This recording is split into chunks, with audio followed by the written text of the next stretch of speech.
cukup? Ataukah ada something yang saya bisa membuat analogi-analogi? Karena memang pembelajaran di kelas untuk anak-anak yang Gen Z, kita kan beda zaman, beda generasi, tapi kita harus ikuti Gen Z. Kegiatan termasuk Bapak Ibu bahwa kegiatan pada pembelajaran kita adalah bagaimana regulasi yang ditetapkan oleh negara itu kita taati, karena tren berpikirnya memang berubah-ubah, paradigmanya berubah-ubah.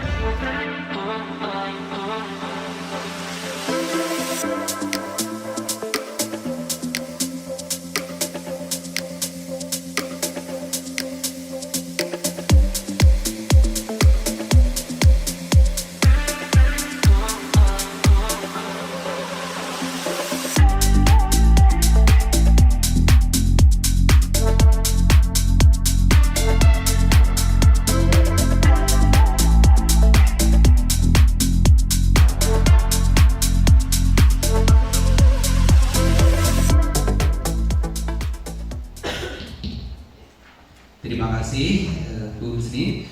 Assalamualaikum warahmatullahi wabarakatuh. Alhamdulillahirrahmanirrahim. Asyhadu an la ilaha illallah, asyhadu anna Muhammadar Rasulullah. Allahumma sholli ala Muhammad wa ala ali Muhammad. Rabbi shrah li sadri wa yassir li amri wahlul 'uqdatam min lisani yafqahu qawli.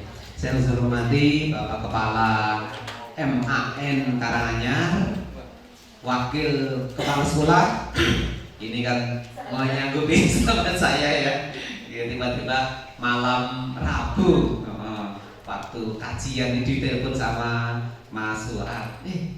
Sabtu ada acara enggak? Ya udah, untung saja tidak ada acara. Alhamdulillah bisa memenuhi undangan dari Mas Fuad. Kalau kami biasa memanggil Mas Fuad, mungkin kalau di sini Pak Agus ya.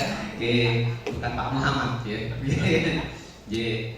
Yang saya hormati Bapak Ibu Dewan Guru dari MAN Karanganyar. Puji syukur alhamdulillah pada kesempatan pagi hari ini kita bisa silaturahim kembali. Tidak bosan toh Bapak sekalian ketemu dengan saya? Alhamdulillah, ya mudah-mudahan tidak bosan ya.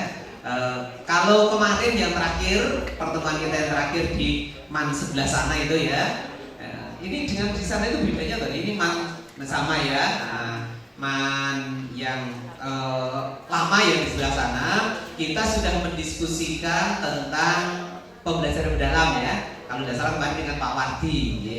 Nah hari ini kita akan diskusi sejenak tentang guru bermutu di era digital. Tidak tahu ini Mas Fuad mengambil tema kok guru bermutu. Bapak Ibu kan sudah bermutu loh. Saya sudah punya 2 mutu, jadi sudah bermutu sekali ya. Baik, boleh saya izin sedikit terus.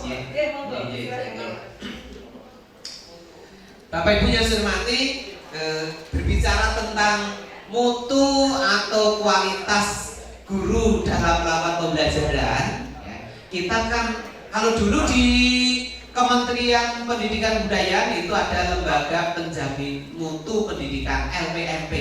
Itu kalau di pendidikan dasar dan menengah ya, untuk Kementerian Pendidikan dan Kebudayaan. Kalau di Kementerian Agama kelihatannya di Jawa Tengah itu ada penjaminan mutu juga nih Bu Gus? Iya, karena teman saya itu ada yang tugasnya di dinas di provinsi ya, di Kementerian Agama, di Dinas Agama Provinsi itu juga melakukan pengukuran terhadap kualitas pembelajaran yang dilakukan oleh Bapak Ibu guru ya. Itu berarti itulah pentingnya. Termasuk mengapa sih kok mutu ini selalu kalau di perguruan tinggi itu ada slogan mutu atau mati. Nah, kalau tidak bermutu maka akan ditinggalkan oleh pelanggannya. Nah itu ya, kalau di perguruan tinggi itu gitu, mutu atau mati. Kalau tidak bermutu maka akan ditinggalkan oleh pelanggannya. Dengan demikian hal yang sama untuk Bapak Ibu guru.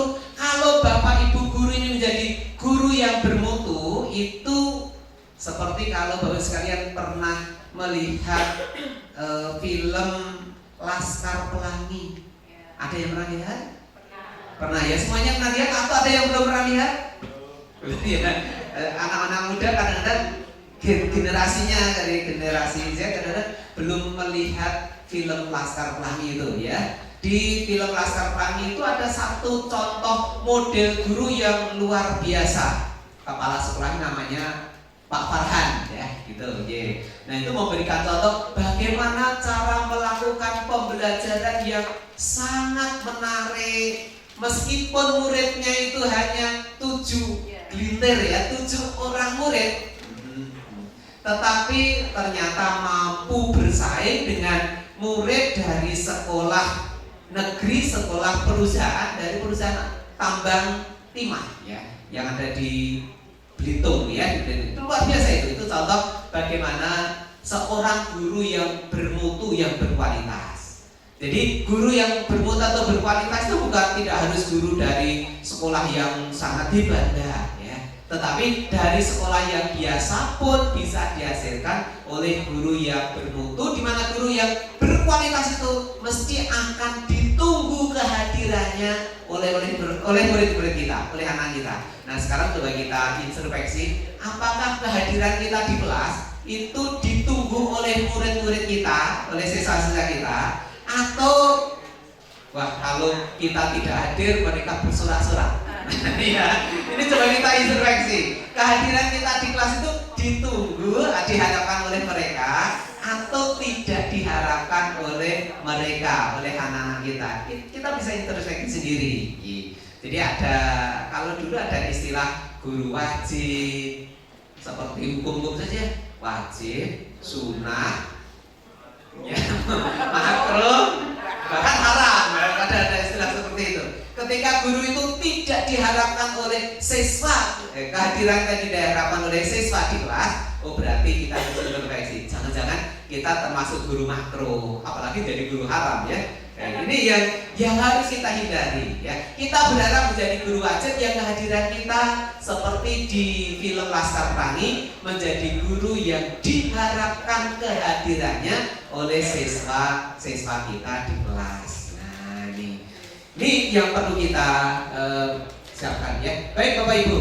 Nah sebelum kita bicara tentang guru yang bermutu, saya akan mengulas. Kita tidak menyampaikan materi, kita ngomong-ngomong saja ya. Berbicara tentang yang ringan-ringan saja, nggak usah berat-berat. Kalau bicara tentang mutu guru nanti malah keberatan ya. Nah, kita baru saja mendengarkan berita atau baik itu di sosial media, di televisi dan sebagainya, satu peristiwa yang sungguh mengenaskan hati.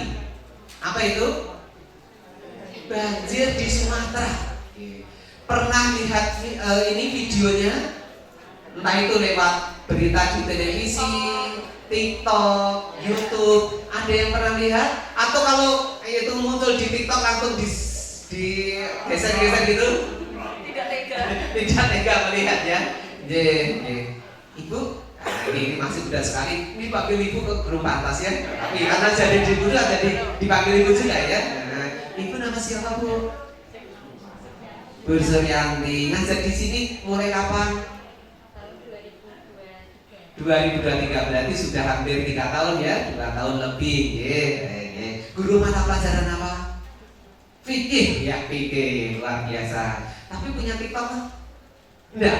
Kelihatannya tidak punya TikTok ya. Apa? Musrifah Asrama. Oh, Musrifah Asrama. Berarti tidak boleh pegang HP? Boleh. Oh, boleh. Boleh, Musrifah Asrama boleh pegang HP. Bagaimana perasaan ibu? Pernah lihat belum nih yang berita yang ada di Sumatera itu? Mulai dari Aceh, Sumatera Barat, Sumatera Utara, 3 wilayah di Pulau Sumatera bersama-sama seperti berjamaah saja dia mendapatkan bencana banjir, bencana longsor. Bagi Bapak Ibu sekalian yang pernah ke Padang Sumatera Barat, ada ya yang pernah ke Padang Sumatera Barat? Oke, alhamdulillah sudah pernah semuanya. Pernah dari Padang menuju ke oh, Padang Bulan. Oh, Padang.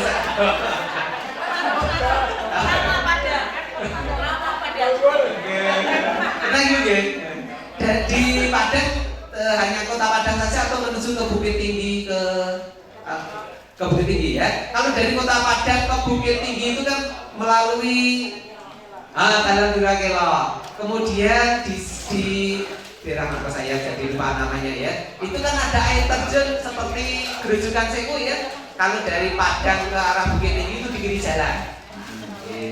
Pada saat belum terjadinya bencana banjir dan tanah longsor itu, wah luar biasa, bagus sekali ya. Itu di pinggir jalan raya begitu, ada air terjun sehingga kalau dari Padang mau ke Bukit Tinggi itu kan di tengah-tengah bisa istirahat sejenak, sambil beli tahu atau sate ayam di sana terkenal ya, gitu. Nah itu indah sekali.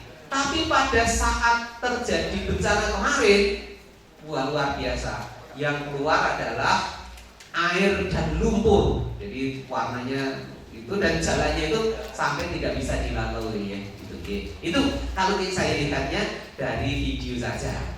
Karena yang terakhir saya ke sana itu bulan September 2025 kemarin. Kebetulan ada pertemuan penjaminan mutu. Nah kebetulan saya di WNS itu diberi amanah sebagai Ketua Lembaga Pengembangan dan Penjaminan Mutu Pendidikan untuk perguruan tinggi PTNBH, perguruan tinggi negeri yang sudah dewasa pakai BH.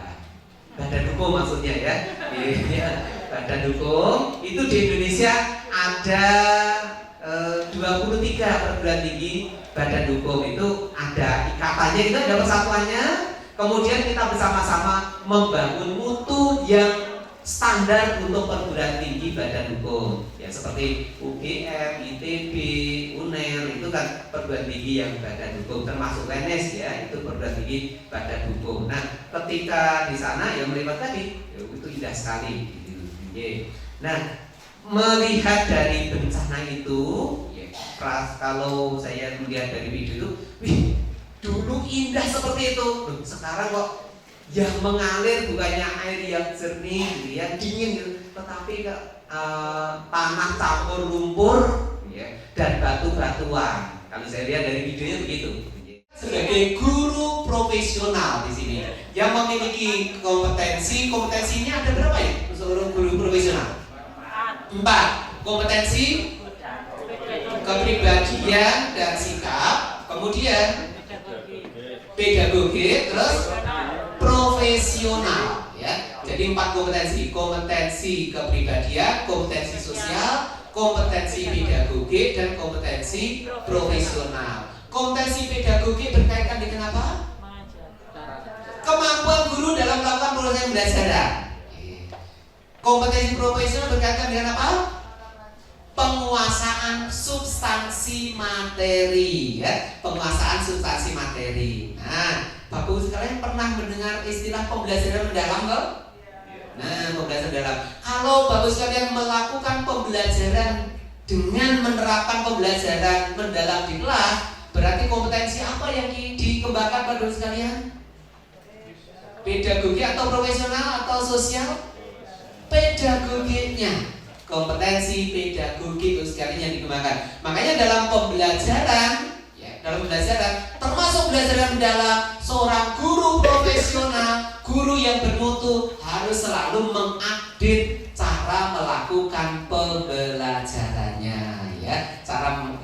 Harus selalu mengupdate pembelajaran yang dilakukan. Tujuannya apa? Untuk menghasilkan siswa yang memiliki karakter yang baik. Bukan karakter saja, tetapi karakter yang baik, jujur, santun, kemudian memiliki rasa hormat kepada guru, bertanggung jawab. Itu salah satu bagian dari karakter yang kita bangun di peserta didik kita. Baik Bapak Ibu sekalian, nah nih ciri-ciri guru bermutu ya. Yang pertama, memiliki 4 kompetensi. Kompetensi pedagogi, kompetensi profesional, kepribadian, kompetensi sosial. Nah ini yang satu hal yang pengembangannya saya nggak tahu kalau di madrasah aliyah atau madrasah sanawiyah itu seperti apa. Kalau di pendidikan di Kementerian Pendidikan Kebudayaan ini menurut saya itu agak terlambat ya, yaitu kompetensi profesional. Kompetensi pribadi banyak dilakukan, tetapi kompetensi profesional itu, mohon maaf, kalau di Kementerian Pendidikan Budaya itu sangat terlambat, ya sangat terlambat. Termasuk dalam hal pengembangan keprofesionalan guru. Ya. Saya bertemu dengan beberapa teman dari, kalau sekarang kan ternyata balai apa ya? Balai besar guru penggerak juga ya. Nah, itu menyampaikan bahwa untuk kompetensi profesional sekarang seperti ditinggalkan. Karena yang ditekankan, yang dikejar-kejar gitu ya, itu bagaimana cara melakukan pembelajaran yang baik. Tetapi kemampuan substansi materi banyak yang tertinggal. Betul nggak Pak? Kalau di madrasah, wah ini namanya. Ini juga apa ya? Seringkali ya saya juga ngenas sekali gitu ya, ketika kami mendapatkan peserta didik di perguruan tinggi, ya, peserta di perguruan tinggi itu substansi keilmuannya yang mendasar saja untuk masuk di perguruan tinggi setara dengan S1 ya. Kalau dulu kan ada, karena saya mengajar fisika, ada mata kuliah fisika dasar. Di mata kuliah fisika dasar saja untuk perhitungan, pada di fisika itu kan perlu hitung-menghitung. Itu masih bermasalah sekali siswanya, gitu ya, bermasalah sekali siswanya. Nah ini saya juga tidak boleh menyalahkan di tingkat sebelumnya ya, tidak etis itu. Tetapi mengapa sih peserta didik kita yang masuk ke perguruan tinggi ini substansi materinya ini lemah? Gitu. Ya memang banyak faktor. Dulu sebelum ini kan masa-masa COVID ya, masa COVID sekitar 3 tahun itu kan banyak yang hilang, pembelajaran yang hilang, lost learning ya, pembelajaran yang hilang, sehingga kemampuan substansi materi peserta didik kita itu ya berkurang betul itu ya, berkurang betul. Nah karena penekanannya dari proses pengembangan guru di tingkat pendidikan dasar menengah yang ada di balai-balai besar tadi, itu penekanannya ke pedagogi, bukan penekanannya atau masih kurang di bagian pengembangan keprofesionalannya, substansi materinya, sehingga substansi materi itu juga tertinggal di peserta didik kita. Mudah-mudahan ke depan itu ada perubahan di pembelajaran mendalam ini, ya, pembelajaran mendalam tadi, substansi materi tersentuh lagi. Bukan hanya bagaimana cara melakukan pembelajaran yang inovatif, tetapi bagaimana meng-create atau mendesain materi pembelajaran tadi bisa cukup menarik bagi peserta didik kita. Bukan hanya di tahapan cara melakukan pembelajaran. Dan ini pun yang menjadi keluhan, rasa-rasanya dari teman-teman yang menjadi penilai PPG guru tertentu. Guru tertentu kan guru yang sudah menjadi guru tetapi belum bersertifikat pendidik. Sudah menjadi guru belum bersertifikat pendidik. Yang dikumpulkan tadi untuk mendapatkan sertifikat pendidik tadi apa tadi? Modul ajar dan apa? Video pembelajaran. Nah, di modul ajar dan video pembelajaran ini mohon maaf, tapi ini kenyataan yang kami dapatkan dari video pembelajaran dan di rencana pembelajarannya di modul ajar. Dari 30 menit pembelajaran itu dilakukan ice breaking 3 kali. Iya, di awal, di tengah, di akhir. Itu ice breakingnya. Saya pikir ini pembelajaran. Ini pembelajaran di kelas kok muatannya hanya ice breaking. Materinya itu ternyata sedikit sekali. Ya, sedikit sekali substansi materi yang sampai atau yang dibelajarkan kepada peserta didik. Ya. Iya gitu loh. Dan kalau ice breaking-nya itu bersesuaian dengan materi, substansi materi, saya setuju. Tetapi setelah ice breaking-nya tepuk semangat. Nah,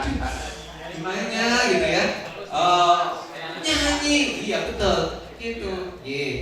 Sehingga ketika saya melihat videonya seperti itu, mesti pelaksanaan di kelasnya yang tidak jauh dari itu. Makanya tidak aneh ketika siswa dari SMA yang masuk ke perguruan tinggi, substansi materinya itu sangat lemah, ya. Sangat lemah. Yang masuk menjadi mahasiswa fisika itu perkalian, pembagian, mengubah posisi dari variabel, dari pembilang penyebut ke pembilang. Wah, itu susahnya minta ampun. Sehingga ketika kemarin ada video TikTok yang mempertanyakan kemampuan berhitung anak didik kita yang rendah itu tadi, ya, kemampuan anak didik kita yang rendah tadi, itu banyak berikan komentar, oh paling itu hanya konten. Tapi ketika saya mengalami sendiri, menerima mahasiswa sendiri di tingkatan semester 1, ternyata itu memiliki kelemahan, ya, kelemahan berhitung. Itu yang paling sederhana, ya. Akibatnya pun ketika kemarin dilakukan tes TKA, kalau madrasah aliyah juga mendapatkan TKA, sama, ya, TKA. TKA secara nasional itu yang paling rendah. Iya, termasuk matematika yang menjadi alat untuk melatihkan orang berpikir. Karena matematika itu merupakan alat untuk melatihkan anak didik kita berpikir itu tadi rendah, kayaknya itu ada kaitan dengan apa sih cita-cita anak-anak kita setelah lulus. Setelah lulus kemudian bekerja, cita-citanya ingin bekerja yang tidak banyak berpikir. Iya, tapi gajinya besar.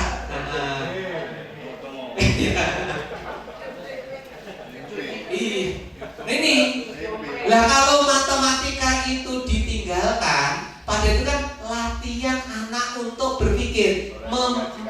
Teman-teman guru matematika? Sini Pak, di belakang. Oh iya, Pak Budi ya.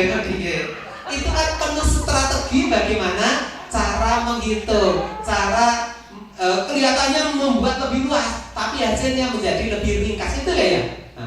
Jadi memberikan tambahan ke pembilang penyebut yang sama kan kelihatan menjadi lebih besar, tapi hasil akhirnya menjadi lebih sederhana. Strategi berpikir itu dilatihkan dalam matematika. Tapi kalau anak-anak kita tadi matematika saja sudah tidak mau, berarti kan dalam tanda petik keinginan untuk berpikirnya, iya. Apalagi sekarang didukung oleh penggunaan teknologi informasi, penggunaan IT, aplikasi yang mendorong orang lain, penggunanya tadi dimanjakan untuk tidak berpikir. Dimanjakan untuk tidak berpikir. Nah, ini kesulitan, tantangan, bukan kesulitan ya, tantangan bagi kita pendidik menghadapi anak-anak yang dalam tanda petik ya kurang semangat untuk berpikir, tidak bersemangat untuk berpikir. Kalau di perguruan tinggi ini luar biasa tantangan kami Gus sekalian. Karena apa?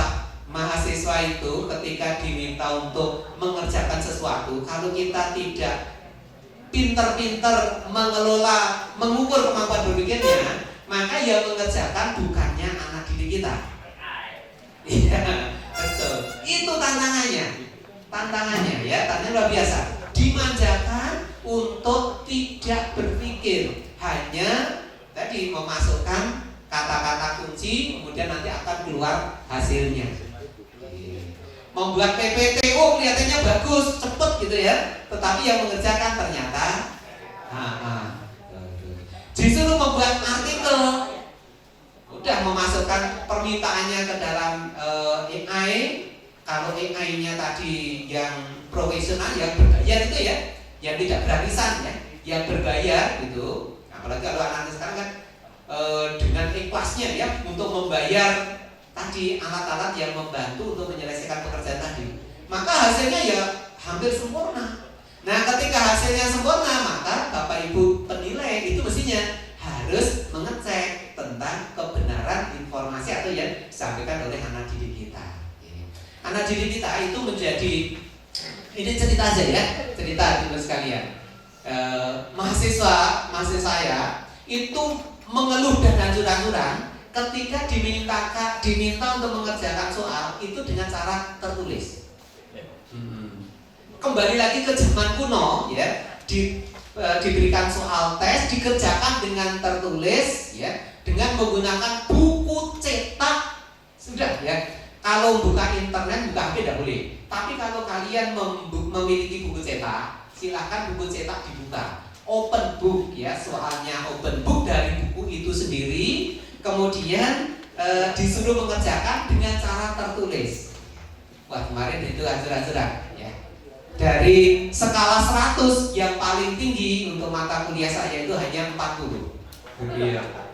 Wah, ini hancur-hancuran ya. Oke. Nah, ini yang semester ini saya harus mengubah strategi bagaimana melakukan pembelajaran pada mahasiswa saya. Gimana saya mengubah supaya mereka tidak boleh menggunakan perangkat, karena perangkat HP itu atau internet itu tidak bisa kita tinggalkan ya, tidak bisa kita harus kita pakai. Tetapi bagaimana cara membuat mereka untuk berpikir, cara membuat mereka untuk berpikir. Baik. Ini kaitannya dengan profesional tadi, kompetensi profesional yang mohon maaf ini perlu kita tekankan sekali lagi. Kemudian yang kedua, ciri guru yang bermutu, yang berkualitas, mampu menciptakan pembelajaran yang menarik. Tapi menariknya jangan terlalu banyak ice breaking ya. Ice breaking ini tadi. Memanfaatkan teknologi dan media pembelajaran mendorong siswa aktif, kreatif dan berpikir kritis. Bagus ini tadi sampaikan Bu Kus bahwa ada guru-guru di sini sudah mulai mengaktifkan peserta didik kita untuk menghasilkan karya. Entah itu poster, entah itu bentuknya sistem ataupun alur ya. Tetapi anak-anak didik kita itu mampu berpikir kritis, kreatif. Bagus sekali itu ya. Harapan kita di generasi yang akan datang, karena pekerjaan yang akan datang itu pekerjaan yang sekarang mungkin belum ada, dan anak-anak kita lah yang nanti akan menciptakan pekerjaan. Pekerjaan-pekerjaan sekarang yang masih ada itu ya kemungkinan ke depan itu akan berkurang ya, bahkan hilang. Anak-anak sekarang itu kan sudah mulai mungkin bagus sekali bisa melihat di lingkungan sekalian. Kalau di kampung saya itu aslinya itu dari Selogoimo Wonogiri bagus sekali. Dari mana Pak Ali? Itu dari Selogoimo. Mana Pak Ali?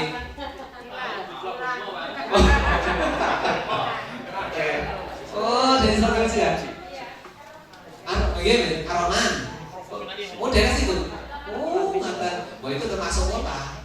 Iya. Saya tuh masih masuk lagi sekitar 6 kilo ke arah gunung, gitu ya. Nah, kalau di lingkungan Pak Ali itu tidak ada sawah itu, paling-paling hanya kebun aja gitu ya, rumah-rumah ya seperti kota. Kalau di tempat saya itu ya betul-betul kampung Pak Fuad nggak ada ya.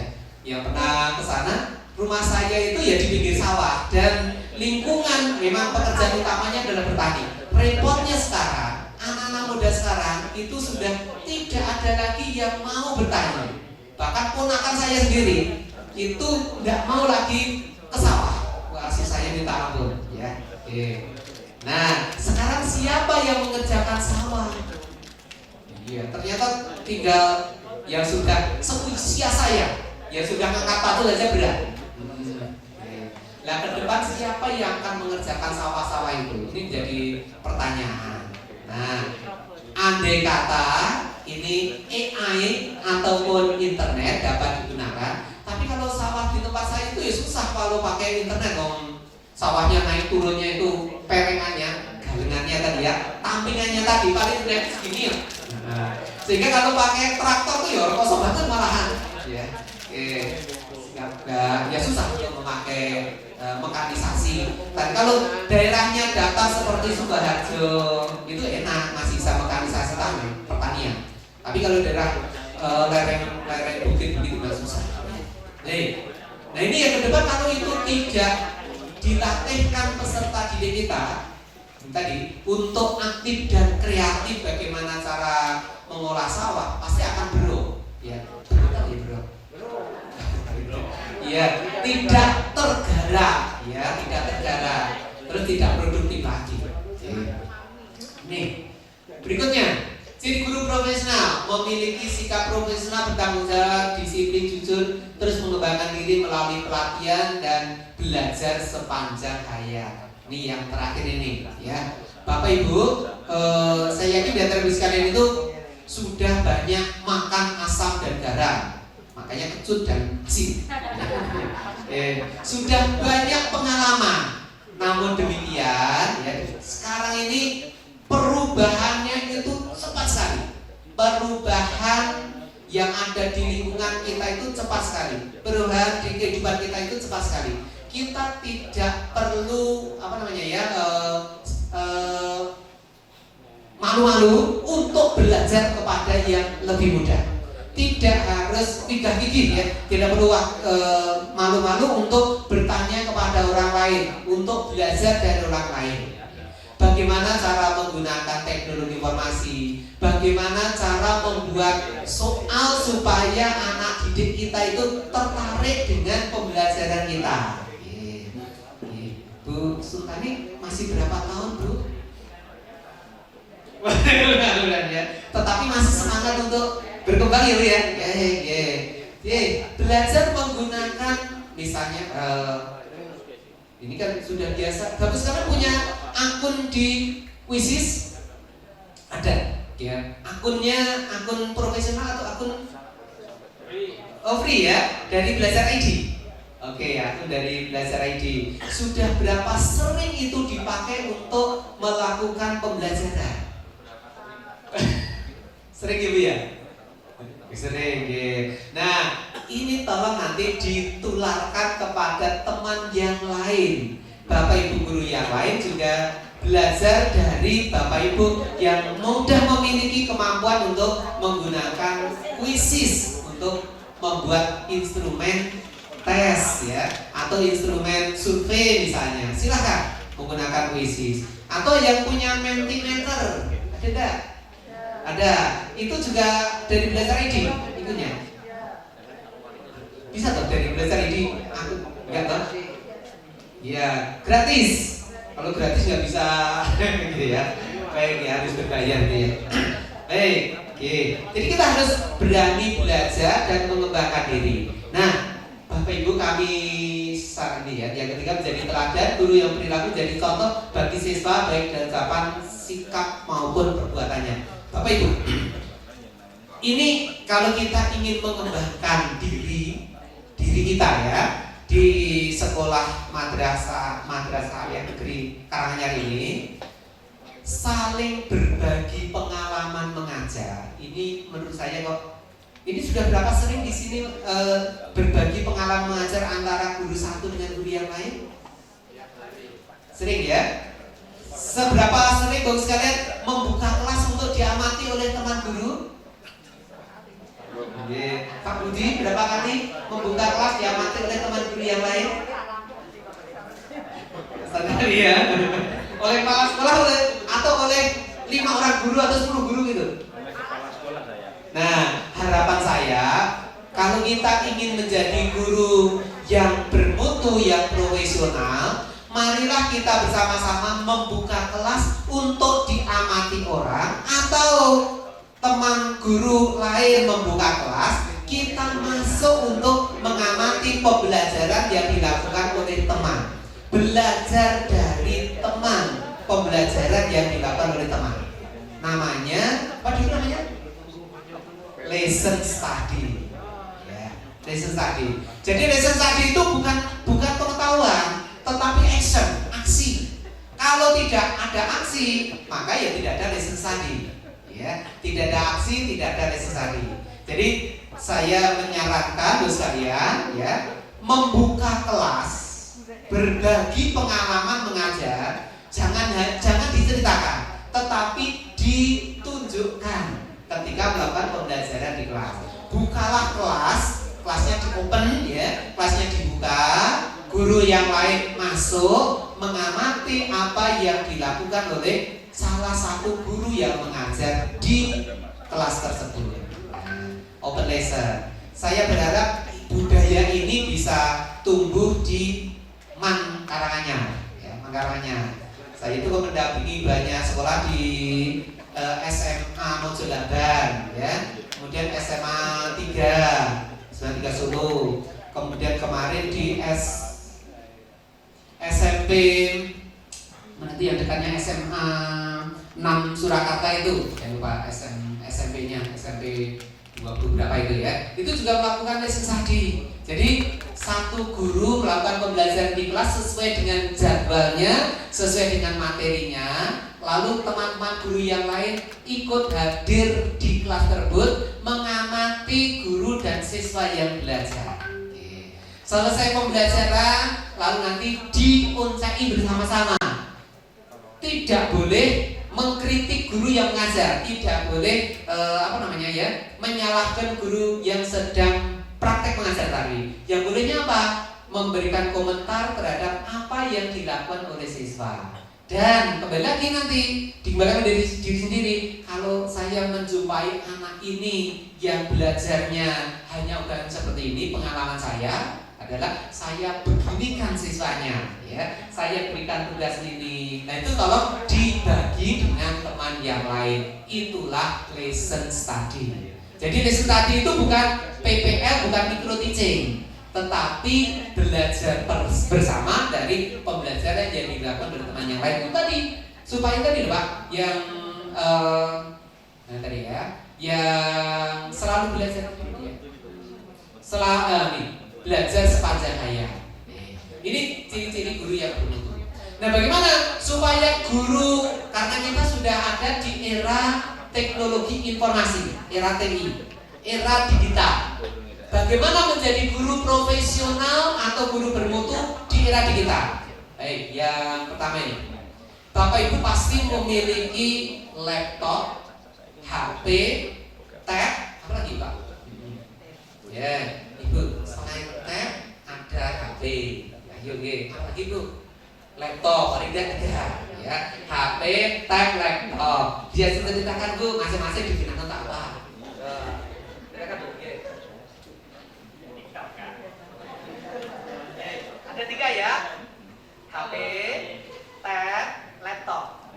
Kalau HP itu komunikasi lah. Terus untuk tab, misalnya pertemuan seperti ini bisa menggunakan tab. Untuk laptop untuk mengerjakan tugas-tugas kantor. Gitu. Untuk mengajar yang mana Bu?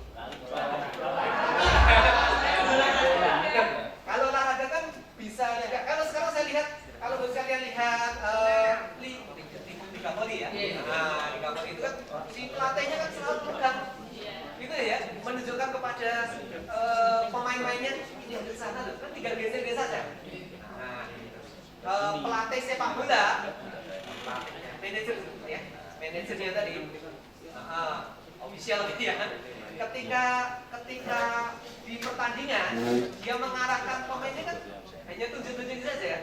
Bahkan ketika meeting, ketika memberikan arahan di tempat pelatihan, dia pakai apa namanya, layar smartboard.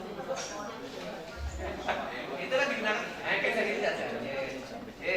Kalau ada pembelajaran menggunakan Laptop, ya.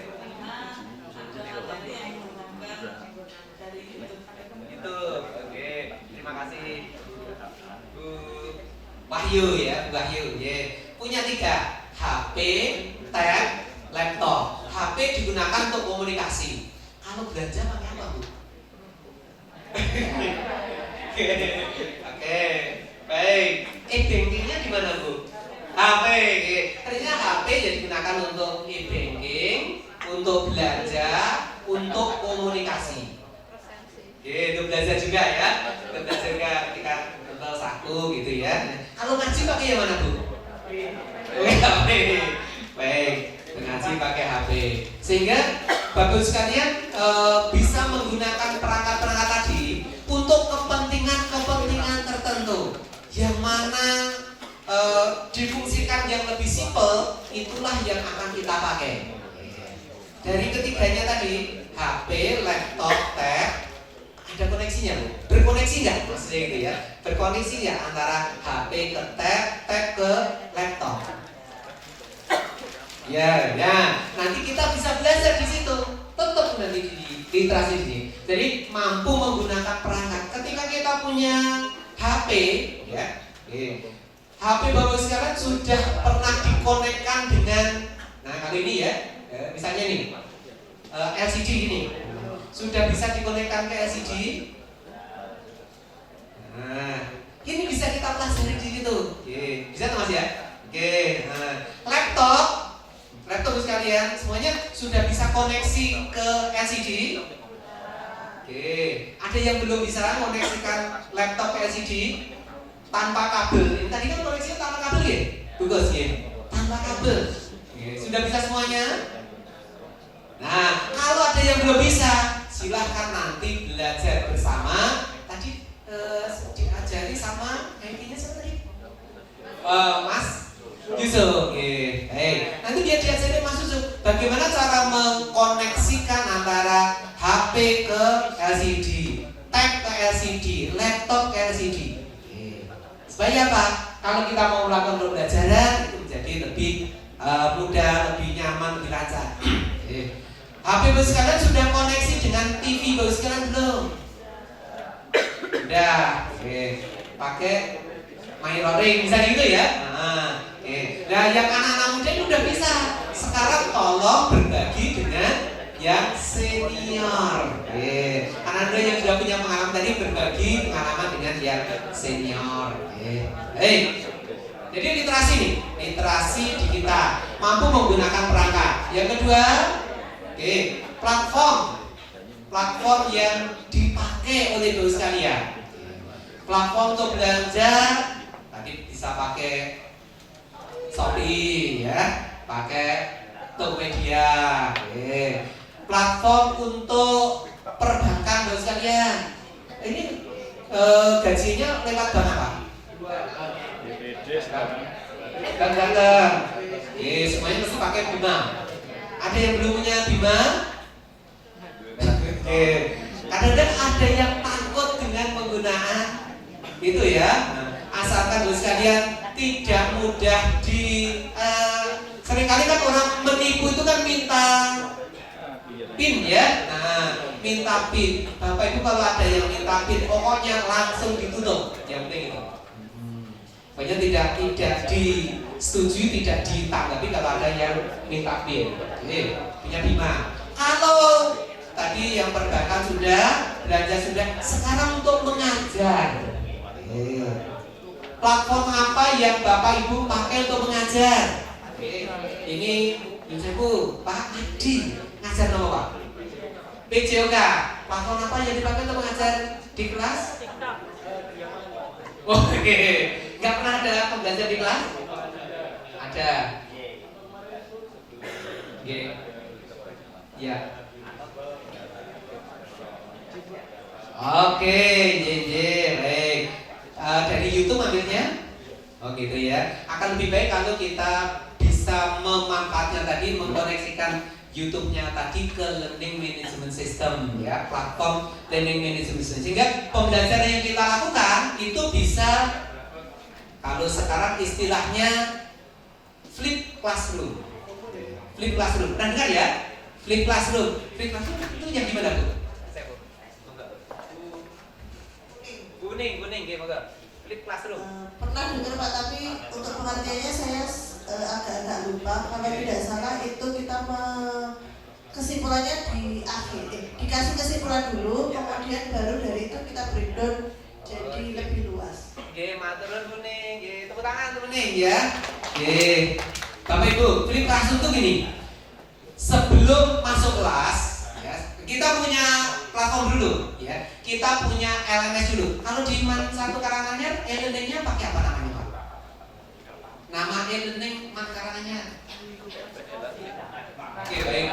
Mas Yusuf, e-learning-nya Karanganyar apa? E-learning-nya kita di sini?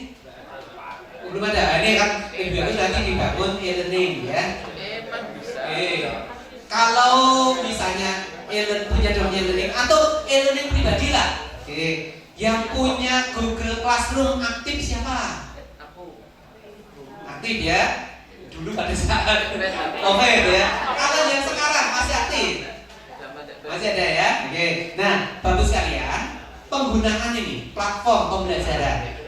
Ya, kalau misalnya belum punya e-learning untuk tingkat sekolahan, paling tidak ya e-learning pribadi, Google Classroom, ya, oke, atau Google Sheet. Sekarang kan banyak sekali yang beralih dari Google Classroom ke Google Sheet, ya, Google Sheet. Oke. Di Google Classroom. Nah, kalau kita sudah punya kelas di Google Classroom, kemudian kita susun itu pembelajarannya dari pertemuan pertama sampai dengan pertemuan minggu yang terakhir. Kalau di SM di Madrasah Aliyah, satu semester itu berapa minggu? 16 atau 18 Pak? Ada 16 ada 18 ya. Kalau di Kementerian Pendidikan dan Kebudayaan itu ada 18 minggu per semester. Itu sudah tersusun gitu ya. Standar nasional pendidikan dasarnya itu 18 minggu. Kalau perguruan tinggi 16 minggu ya. Dari 18 minggu tadi berarti nanti minggu pertama, minggu kedua, minggu ketiga itu silakan disusun di learning management system. Nah, nanti ketika kita melakukan pembelajaran, kalau awal pembelajaran ya kita ceritakan dulu pada anak-anak kita belajar kita nanti. Jadi minggu pertama ketika kita berada masuk di kelas ya, kita ceritakan anak-anak nanti kita akan belajar dengan menggunakan pembelajaran di kelas tatap muka dan belajar di rumah menggunakan e-learning, menggunakan Google Classroom. Ini alamat Google Classroom-nya. Yang kalian lakukan adalah setelah nanti pulang dari sini silakan membuka pertemuan pertama dari Google Classroom ini. Lalu besok ketika akan belajar, misalnya pertemuan kita itu hari Rabu, malam Rabu silakan membuka Google Classroom pertemuan yang kedua. Nanti paginya kita akan tatap muka. Dari apa yang Anda baca di Google Classroom tadi, ada yang tidak paham, silakan nanti ditanyakan di kelas pada saat pertemuan. Jadi isinya nanti Google Classroom itu isinya adalah materi persiapan dan materi pengayaan. Materi persiapan dan pengayaan. Setelah belajar mereka diminta buka Google Classroom, membuka Google Classroom kan bisa lewat HP loh. Bisa dibuka lewat HP. Itu namanya flip classroom ya. Baik. Kemudian nah ini yang ketiga, memahami etika digital, keamanan data dan hak cipta. Nah, Bapak Ibu ini yang perlu dilatihkan kepada peserta didik kita, termasuk kita juga ya. Sebagai guru bermutu tadi, itu harus mampu tadi. Pertama, etika digital. Etika digital. Dulu istilahnya etika digital itu apa? Yang berbeda dengan etika sehari-hari ya. Etika dalam real, ada etika digital, ada etika real. Etika real namanya etika. Kalau etika digital namanya apa kemarin? Netika. Etika dalam berjejaring. Net ya, dalam berjejaring. Etika berjejaring. Nah, kelemahan kita atau anak-anak kita atau mungkin kita sendiri ya, kita terlalu mudahnya mengekspresikan apa yang kita rasakan ke media sosial. Lagi marah langsung menulis di media sosial. Lagi suntuk menulis di media sosial.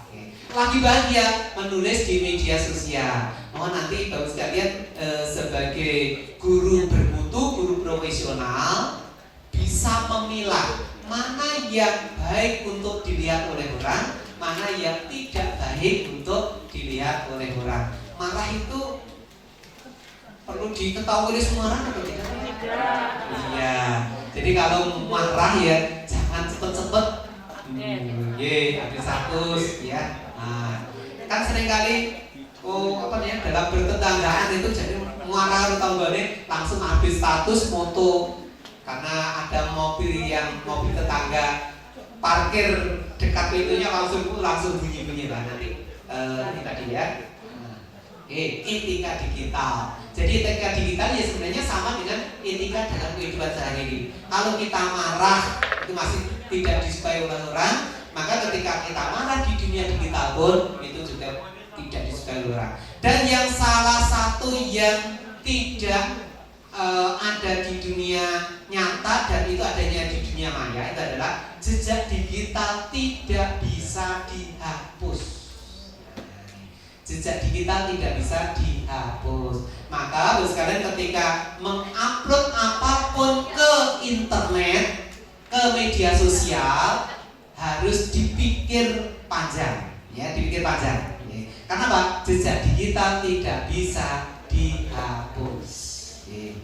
Nih, etika digital, aman data dan hak cipta. Karena data kembali lagi gitu ya. Pin Bapak sekalian, mohon dijaga betul-betul dan hanya dipegang oleh Bapak Ibu sendiri, ya. Dipegang oleh Bapak Ibu sendiri, jangan diberikan pada orang lain, ya, termasuk pada anaknya, ya, gitu ya, anaknya, pada istrinya, pada suaminya, ya. Oke. Kemudian yang kedua, mengubah peran dari sumber informasi, jadi penggunaan teknologi informasi dengan digital dalam pembelajaran sebagai guru bermutu itu bukan hanya sebagai sumber informasi, tetapi sekarang menjadi fasilitas untuk pembelajaran. Kalau dulu kan internet hanya digunakan sebagai sumber informasi itu ya, kalau sekarang tidak lagi sebagai sumber informasi. Belajarnya anak itu bisa dari teknologi pembelajaran tadi, teknologi informasi tadi. Oke, nah disinilah pentingnya guru untuk melatih siswa kita, ya, untuk melatihkan mereka berpikir. Jadi sekali lagi, yang di sini sekalian, ini perlu apa istilahnya ya? Kalau siswa-siswa di madrasah aliyah ini di Pangkalannya tadi sudah seberapa sering mereka menggunakan AI untuk mengerjakan tugas PR? Terlalu sering ya, harus sering. Berarti sekarang perlu diubah. Berarti perlu diubah. Bapak Ibu memberikan pertanyaan yang tidak bisa diselesaikan oleh AI. Jadi pertanyaannya adalah pertanyaan yang mendasar saja. Pertanyaan yang berhubungan dengan apa yang ada di lingkungannya. Ketika pertanyaan itu mendasar dan ada di lingkungannya, maka mereka harus berpikir betul untuk bisa menjawab pertanyaan tersebut. Sama seperti kemarin saya mengangkat tema tentang pembuatan ayam panggang. Pernah dengar ayam panggang? Pernah ya? Pernah makan? Sering ya, sering. Ibu pernah membuat ayam panggang, Bu? Tidak ya? Oh iya, ibu modern ya. Sekarang itu kan cukup masak apapun kan cukup pakai iya, HP. Sudah jadi betul ya. Nah, itu mengangkat tema tentang proses pembuatan ayam panggang pada materi pembelajaran atau pada mata kuliah fisika dasar. Yang ditunjukkan gambarnya dan diceritakan proses pembuatannya tadi. Lalu yang ditanyakan tentang energi, tentang proses perubahan energi, ya, tentang aliran energinya, kaitannya dengan ketebalan, dengan proses pemanasan. Ternyata itu tidak ditemukan di internet, sehingga meskipun membuka internet, jawaban siswa mahasiswa kalau tidak berpikir betulan, tidak bisa mengaitkan antara konteks dengan konten. Konteks itu peristiwanya, konten itu konsepnya, ya, materi, substansi materinya tadi, maka akan tadi sulitan. Kalau hanya mengandalkan internet kan sekarang tadi hanya berpikir pokoknya semuanya internet, gitu ya. Ketika ditanyai anak sekarang itu kan langsung buka HP, gitu ya. Nah, yang jawab kan Google ataupun yang lain. Ketika itu bagi kalian cek dulu di internet, ada ada jawabannya atau tidak, maka ketika tidak ada jawabannya, maka itu yang kita gunakan sebagai alat untuk belajar mereka, fasilitas untuk belajar. Berpikir kritis ya, tidak sekedar menghafal. Kemudian mengajarkan cara memilah informasi yang benar dan valid dengan yang hoax, ya, yang hoax. Nah, sekarang ada banyak sekali informasi yang hoax, ya, yang tidak benar. Maka sekalian bisa menunjukkan berita mana yang betul, berita mana yang kurang betul. Bahkan sekarang ada web atau ada channel YouTube yang mengarahkan mana yang betul, mana yang hoax. Oke. Yang ketiga, merancang pembelajaran inovatif dan relevan. Guru bermutu dengan penggunaan teknologi informasi tadi di era digital menggunakan model pembelajaran aktif, entah itu project, blended ataupun flip. Oh ya, kalau bedanya flip dengan blended apa ya? Kalau blended, kalau flip tadi kan sebelum masuk kelas mereka suruh belajar melalui Google Classroom. Di kelas belajar biasa, seperti kita melakukan belajar dengan adik kita ya. Oke, belajar klasika. Kemudian setelah tatap muka, nanti sore mereka diminta untuk mengerjakan tugas. Nggak harus nanti sore ya. Kapanpun silakan nanti mengerjakan tugas karena semuanya ada di platform Google Classroom. Proses seperti itu namanya flip classroom. Kalau blended itu pembelajarannya yang tidak dijelaskan itu sudah ada di platform. Yang dijelaskan itu tidak ada di platform, sehingga pembelajaran tadi harus digunakan dua-duanya. Tapi kalau flip classroom, apa yang ada di Google Classroom nanti akan diulas kembali di kelas. Itu bedanya antara blended dengan flip classroom. Jadi kalau blended itu memang digunakan untuk pembelajaran. Berikutnya mengaitkan materi dengan konteks kehidupan nyata dan dunia digital. Siswa kita ajak untuk melihat satu fenomena. Kalau tadi ada bencana gempa bumi, bencana banjir tanah longsor. Nah, kalau sekalian mau mengangkat masalah tentang kejadian yang baru terjadi beberapa hari yang lalu, pesawat yang nabrak gunung itu. Nah, dengar beritanya? Pesawat apa namanya? Ya, jenisnya ATR ya. Oke, nama maskapainya apa itu? Oh, nggak ada namanya ya. Iya, ATR 42 500. Tapi maskapainya apa namanya?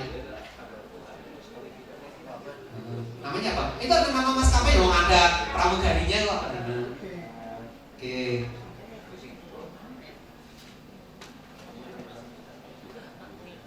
Apa namanya?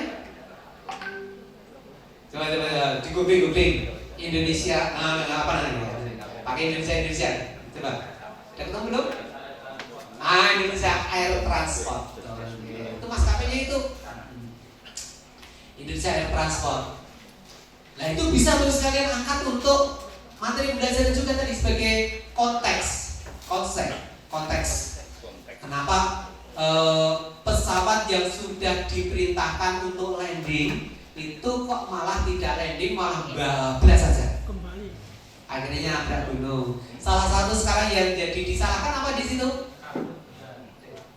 Oke, kalau cuaca kan setiap pesawat itu kan punya radar ya, alat bantu penglihatannya bagi pilot. Ternyata ya sekarang berita yang terakhir itu yang menjadi apa namanya ya pusat perhatian dari ahli penerbangan adalah jam tangan, smartwatch. Ya, jadi ada dugaan ada kaitan dengan smartwatch. Kenapa ya? Smartwatch itu bisa berpengaruh terhadap keyakinan si pilot terhadap radar yang ada di pesawat tadi. Jadi kebetulan radarnya itu kan ada gangguan. Radar yang ada alat komunikasi yang ada di pesawat itu ada gangguan. Kebetulan si pilotnya pegang smartboard. Smartboard itu kan bisa digunakan untuk menunjukkan lokasi tertentu. Dia yakin dengan smartboardnya dibanding dengan tadi ya, pandangan langsungnya tadi. Baik, ini bisa menjadi konteks untuk pembelajaran. Oke. Ada yang punya smartboard? Ada toh? Oh sekarang anak-anak muda sekarang itu kalau udah pakai smartboard itu kan kurang gagah. Ya, Pak Oni punya toh? Oh ya benar. Ye.